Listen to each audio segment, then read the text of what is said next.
salam. Assalamualaikum warahmatullahi wabarakatuh. Bertemu kembali di pembelajaran tentang pramuka. Kali ini kita akan membahas tentang denah. Ya, kalian sering mendengar tentang denah atau peta. Nah, denah atau peta sebenarnya memiliki pengertian yang berbeda. Banyak yang mengatakan denah dan peta itu sama. Sebenarnya memiliki perbedaan. Dan yang akan kita bahas di sini yaitu denah. Apa itu denah? Lihat gambar ini. Nah, ini denah. Ya, sering kalian lihat contohnya seperti ketika kalian berada di sekolah. Ada denah ruangan, ya. Di mana di sana ada papan tulis, meja guru dan meja siswa. Nah, ini adalah denah atau bisa dibilang miniatur dari suatu tempat, jalan, letak kota, rumah atau rancangan lainnya.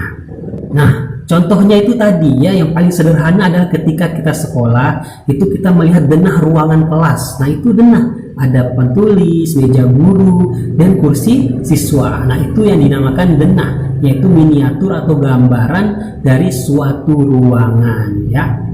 Setelah kita mengetahui pengertian denah, nah tadi kan sudah dijelaskan. Nah, sekarang kita akan memahami mengenai fungsi, kegunaan dan manfaat dari denah, ya, dalam kehidupan sehari-hari. Baik, yang pertama, manfaat yang pertama yaitu mudah mencari lokasi. Denah dibuat untuk memudahkan orang mencari lokasi. Contohnya seperti di undangan. Nah, di surat undangan itu ada denah. Denah lokasi pernikahan. Nah, jalannya seperti ini, seperti ini. Nah, itu adalah gunanya untuk memudahkan mencari lokasi. Baik, yang kedua yaitu supaya tidak bingung. Nah, yang kedua itu supaya tidak bingung. Denah dibuat supaya tidak bingung. Karena apa? Jika kita melihat denah, ya, di sana ada nih, melalui jalur ini, belok ke sini, lurus ke sini, di samping ini, disinilah acaranya. Nah, seperti itu. Jadi kita mengikuti panah-panah, tanda panah, mengikuti jalan yang sesuai denah. Jadi kita tidak bingung untuk mencari tempat. Nah, jadi yang pertama tadi tidak bingung, tidak memudahkan kita mencari lokasi. Yang kedua yaitu supaya tidak bingung mencari tempat atau meminimalisir kebingungan, ya, seperti itu.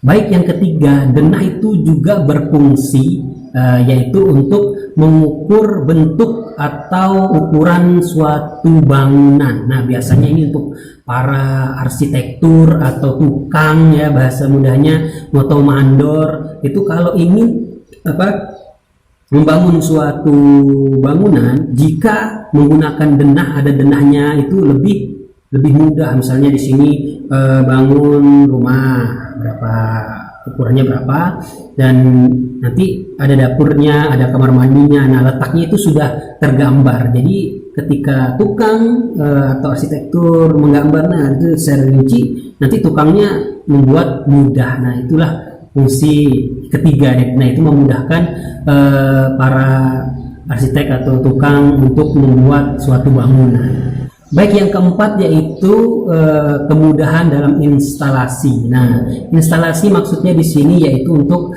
meletakkan, misalnya contohnya kabel, terus TV, meja belajar dan lain-lainnya, ya. Nah, jadi denah rumah itu bisa mempermudah bagi para pekerjanya untuk membuat instalasi. Contohnya, ya, masang kabel. Nah, masang kabel udah tahu lah masangnya itu di mana saja. Oh, tempat TV di sini, berarti kabelnya ke TV. Nanti ada meja belajar, berarti ada lampu. Nah, itu, ya. Yang keempat yaitu memudahkan untuk instalasi. Yang keempat, yang pertama tadi apa? Memudahkan dalam mencari lokasi. Yang kedua meminimalisir kebingungan. Yang ketiga yaitu sarana memudahkan bagi arsitektur, tukang, mandor untuk membangun suatu bangunan. Yang keempat yaitu kemudahan dalam instalasi, ya. Nah, itu gunanya denah. Nah, baik. Jadi intinya di sini yaitu denah dan peta itu berbeda. Denah seperti gambar ini. Nah, ya. Ini denah. Nah, biasanya contohnya tadi seperti yang ada dalam kelas, dan kegunaannya itu ada 4 tadi yang sudah kakak jelaskan, yaitu baik. Untuk denah pembahasannya itu saja. Nanti jika ada pembahasan yang lain kita akan pelajari lagi. Hari ini cukup sampai di sini dulu. Semoga apa yang kakak jelaskan itu dapat kalian pahami. Mari kita akhiri. Kakak ucapkan wassalamualaikum warahmatullahi wabarakatuh. Salam Pramuka. Salam.